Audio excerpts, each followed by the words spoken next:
সাজানো ষড়যন্ত্র মিথ্যা ট্রাইব্যুনালে আমার নেতাদেরকে কেন ফাঁসিতে ঝুলালে? বিনা দোষে গুম করে বছরকে বছর নিয়ে রাখা হতো জাহান্নাম আয়না ঘর।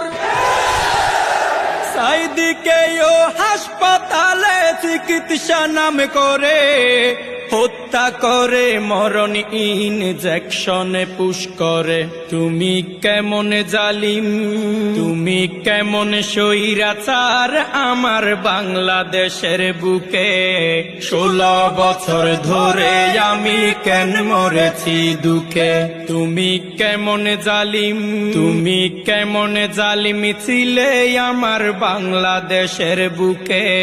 হাজার আশা নিয়ে আমি কেন মরেছি দুঃখে। তুমি কেমন স্বৈরাচার।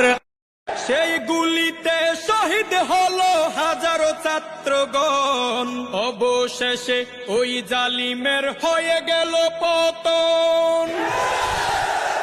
18 কোটি জনগণ আজ আছে হুঁশিয়ার, এই দেশে আর পার পাবে না জালিম স্বৈরাচার। এই দেশে আর পার পাবে না জালিম স্বৈরাচার।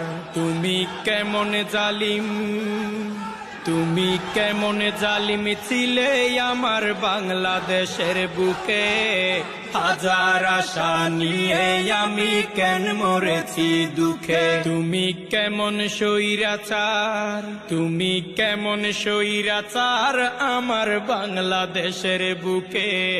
16 বছর ধরে আমি কেন মরেছি দুঃখে। হাজার আশা নিয়ে আমি কেন মরেছি দুঃখে। 16 বছর ধরে আমি কেন মরেছি দুঃখে। তুমি কেমন জালিম, তুমি কেমন জালিম। জনগণের ভোটের অধিকার হরণ করে জোর করে ক্ষমতায় ছিল 16 বছর ধরে। চাঁদাবাজি করে আরো সেবার কথা বলে, কোটি কোটি দেশের টাকা বিদেশ গেল চলে। লোক দেখানো ছিল শুধু তোদের উন্নয়ন, দুর্নীতিতে আমার দেশ হয়েছে চ্যাম্পিয়ন। তুমি কেমন স্বৈরাচার, তুমি কেমন স্বৈরাচার আমার বাংলাদেশের